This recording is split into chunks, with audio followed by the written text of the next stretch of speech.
Hola, ¿qué tiene que ver un pollo con el fraude electoral en Bolivia? Lo revela el siglo XXI. Hay una relación directa entre un famoso pollo y el fraude que existió y que existe en Bolivia. Las drogas y el litio. ¿Por cuál vamos a optar? ¿El litio o las drogas? Los narcoayus quieren las drogas. ¿Qué vamos a hacer?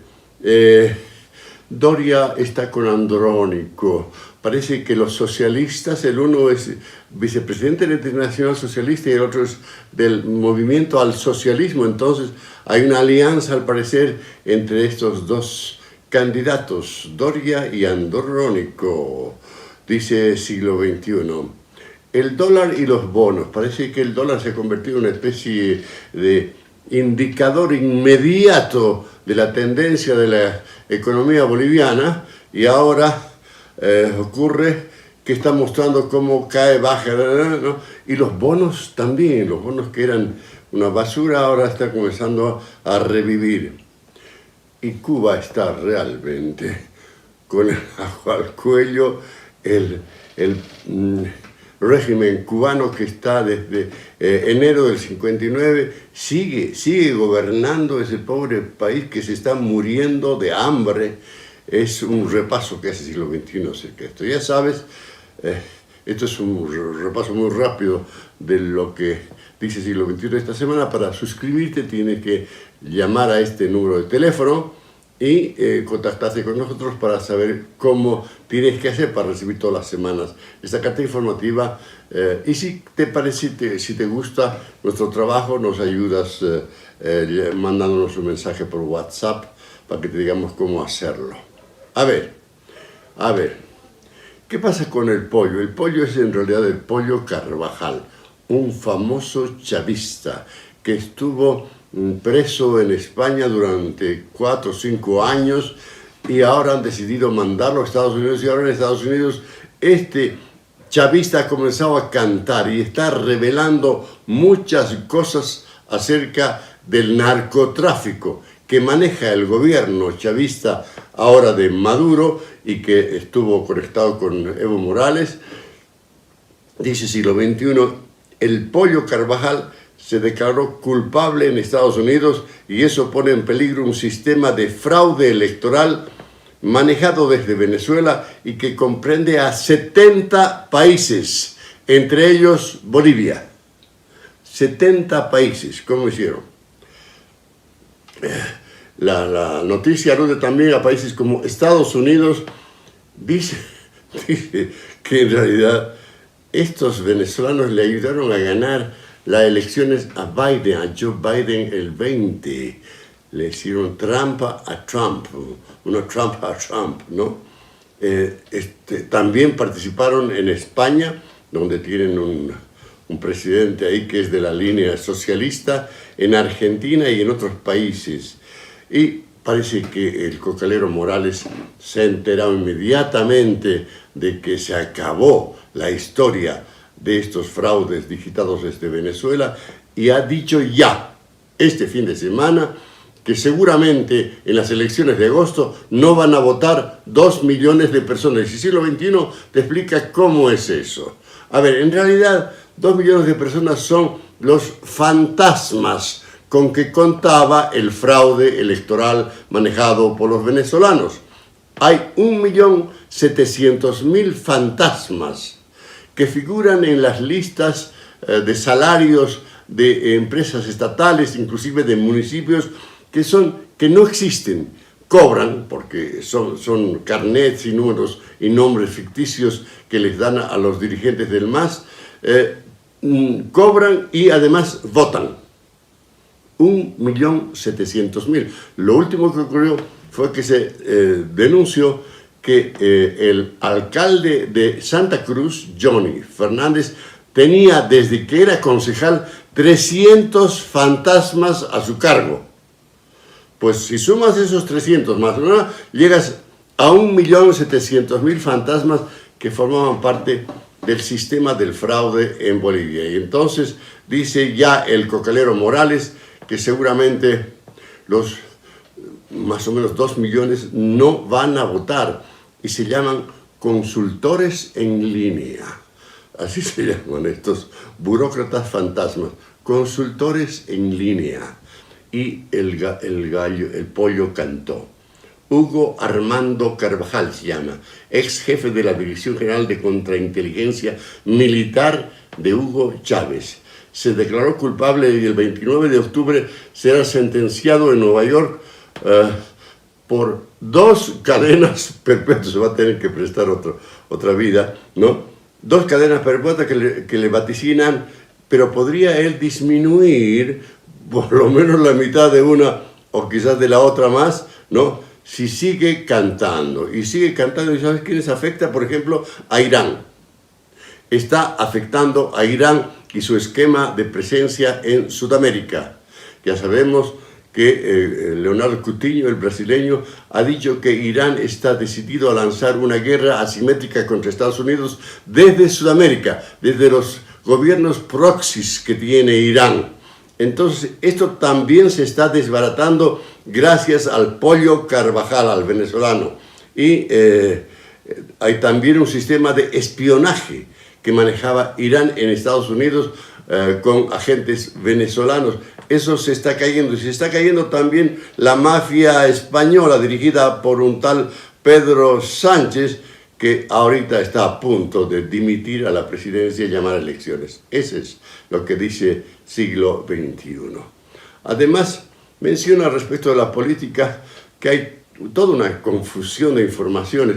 Por ejemplo, ¿cómo podías imaginarte que hubiera una alianza entre el partido de Doria con el partido de Andrónico?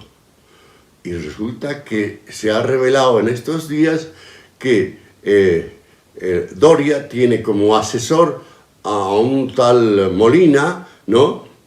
Que dice que es el que maneja su fundación cultural y no sé qué, que sabrán de cultura estos, ¿no? Y su mujer, que es una analista política, que era más masista que las mujeres de Evo Morales. Y ahora resulta que estos 2 esposos, ¿no? Representa el uno a Doria y la otra a Andrónico, porque es candidata a ser senadora por la paz. 2 socialistas que se encontraron, el uno del movimiento al socialismo, Andrónico, y el otro de la Internacional Socialista, Doria. A Doria habría que preguntarle, ¿no?, que si es presidente, ¿va a respetar la propiedad privada o va a ser, como todo buen socialista, anularla? ¿Qué va a hacer? Esa es una pregunta que habría que hacer a este candidato aliado, al parecer, de Andrónico. Y Andrónico se perfila como ganador de las elecciones en vista de que, como la oposición está yendo tan dividida, lo ha dicho Luis Pedraza, ha dicho, está tan dividida, tan dispersa la oposición, que podría darse que Andrónico, sacando 35% de los votos, ¿no?, gane en primera vuelta, porque los otros, los opositores, ninguno llegaría a 20%, porque están dispersos. Y también habla de Dun. ¿Dónde está Dun? Dice, ¿dónde estás, Dun? Porque parece que mucha gente está esperando al Milei boliviano, y con el Tribunal Electoral con tantos titubeos, que espera que en 15 días, que no sé qué, dentro de unas semanas, dentro de 2 semanas, ¿no? Que tendrán en cuenta que el 17 de agosto son las elecciones, pero están dando largas y largas y largas, y se sospecha, dice Siglo XXI, que Dun piensa, en caso de ser inhabilitado definitivamente, darle la bandera a Antonio Saravia o a José Carlos Sánchez. Esa otra versión. Siglo XXI habla acerca de el asunto de las drogas y el litio, claro, porque con el descubrimiento de estos narco-ayllus en Potosí, con este asunto de las carpas de producción de marihuana y todo eso, los viveros que reciben agua del programa estatal para producir marihuana, ¿no?, y que reciben financiamiento de organismos internacionales, ¿no? Entonces, estaríamos entrando en una especie de... ¿Es de veras una opción la droga? ¿Es una opción? Siglo XXI recuerda que en un momento dado de la historia de la humanidad, en un momento dado, según dice Antonio Escotado, ¿no? El café estaba prohibido, era una droga prohibida en el mundo, en Europa, prohibida. Inclusive mataban a los que tomaban café. Y claro, ahora hay países que viven de eso. Es un estimulante, como la coca o la cocaína, el café, es un estimulante y es el estimulante más usado en el mundo en este momento. Vamos a seguir por ese camino, se van a levantar las prohibiciones a las drogas, que es un despropósito según Escotado. En fin, lo que ha ocurrido en el altiplano boliviano, en Yayagua, en las carpas esas, los viveros para la marihuana y todo eso, parece que muestran una alternativa.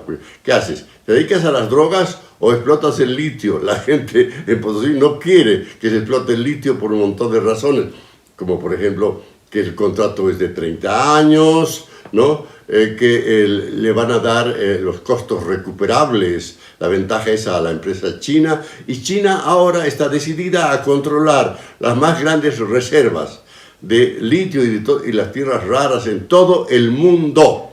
Lo ha dicho la semana pasada y ya el gobierno boliviano se ha lanzado y quiere de todos modos que se apruebe el contrato en el Parlamento contra viento y marea. ¿Qué tal? Después, el dólar y los bonos. Dice, el dólar paralelo ha pasado a ser el indicador más preciso e inmediato de la confianza del mercado en la economía, como si el bolsín hubiera sido nacionalizado y popularizado, el bolsín que había sido creado en el 85 por el doctor Paz, ¿no? Ahora es un bolsín abierto en las casas de cambio y todo eso, se está fijando el nuevo precio del dólar todos los días. Lo único serio, fijo, es lo que ha dicho Arce, nunca más va a ser 6,96, que es la cotización oficial del dólar en el país. Y los bonos soberanos también están haciendo de indicadores, porque ocurre que se habían ganado el título de bonos basura en el mundo, porque la confianza en Bolivia es mínima, ¿no? Y ahora están comenzando a recuperar. Y están recuperando, ¿por qué? Porque creen en el modelo boliviano, dice en realidad, es que porque pagaron más de 764 millones de dólares de la deuda, y de la deuda boliviana, porque íbamos a entrar en default, como se dice, ¿no? Y además, los mercados internacionales y los inversionistas ya están preocupados, porque ¿hasta cuándo va a estar Sudamérica metida en una especie de pozo de oscurantismo, del socialismo del siglo XXI, ¿no? Que ahuyenta las inversiones? ¿Hasta cuándo? Y entonces seguramente alguien dirá, bueno, en Bolivia de repente hay la esperanza, y claro, con el asunto del litio que dice el gobierno, que hay que prepararse, porque parece que el 2030, dentro de 5 años, ¿no? El precio del carbonato de litio va a subir y va a dejar de ser tan bajo. En este momento es tan bajo que ni siquiera puede cubrir el costo de producción. O sea, no sirve, es antieconómica esa operación. Pero los chinos quieren tener, dice Siglo XXI, quieren tener las reservas de litio de Bolivia como un bono, una cosa permanente, un activo que está ahí por si acaso para cuando sea oportuno utilizarla. Y como Bolivia es una especie de vasallo, de gobierno vasallo de la China y de Rusia y todo eso, ¿no? Entonces ahora el gobierno de Arce está empeñado en aprobar, el Financial Times de Londres dice que China está lanzada a una carrera por asegurarse el control de todos los metales relacionados con la nueva tecnología. En realidad China no necesita el litio boliviano, sino para tenerlo como uno de sus activos, para usarlo eventualmente cuando sea necesario. Entonces, los chinitos ahora que leen el contrato en este momento, los chinitos, dice Siglo XXI. A ver, Cuba ya es una pesadilla, ¿no? es una pesadilla. Dice el siglo XXI, Cuba enfrenta una crisis energética sin precedentes y los apagones persisten, inclusive ahora que la electricidad está racionada a solo algunas horas en el día. Te dice, vas a recibir luz eléctrica de 3 a 6 y de todos modos hay cortes, ¿no? Cuba no paga su deuda externa desde el 19 y el déficit del Estado es superior a 13% del PIB. La economía cubana, no solo el sector energético, se encuentra en medio de su peor colapso, quizás desde la independencia de ese país en 1902, según Javier Corrales, de la Facultad de Ciencias Políticas de la Universidad Europea. Podría decirse que la crisis actual es peor que la desastrosa crisis de principios de la década de los 90, el llamado periodo especial, tras el derrumbe de la Unión Soviética, cuando la economía cubana se contrajo en más de un tercio en 4 años. Y ahora están realmente reventados. 83% de la energía eléctrica se produce en Cuba con petróleo y el 12% con gas natural, y no tienen ni petróleo ni gas natural. Está el socialismo, pues, ¿no? Los alimentos. Dice, se revela una cosa que generalmente no se difunde mucho. El costo de los alimentos podría subir aún más si las restricciones de Estados Unidos llegan a afectar a los alimentos. De todos modos, dice, a pesar del embargo y las sanciones, Estados Unidos es el principal proveedor de alimentos a la isla, a Cuba. Los cubanos se alimentan de productos de Estados Unidos. ¿Cuál es el embargo, entonces? ¿No? Entonces, y China también, dice, Venezuela envía a China 90% de su petróleo, uno de los pocos países que logra evadir las sanciones que Estados Unidos ha vuelto a poner al petróleo. En fin, todas estas cosas las menciona el siglo XXI para mostrar el desastre que es. Es un espejo, Cuba, un espejo futurista. ¿Eso es lo que nos espera a los bolivianos? ¿A eso estamos yendo? Esperemos que no. Lo tenemos que decidir en agosto. Eso es, ya sabes, para leer el siglo XXI y todos los detalles, que es bien difícil resumirlos en un video, tienes que suscribirte llamando a este teléfono para recibir todas las semanas esta carta informativa. Y si deseas, si quieres ayudar al periodismo sin miedo, ya te lo he dicho más de una vez, tienes que mandar un WhatsApp a ese teléfono para decir que ya caerán y te vamos a decir cómo puedes ayudarnos si es que tú quisieras hacerlo. Eso es todo, muchas gracias, chao, hasta luego.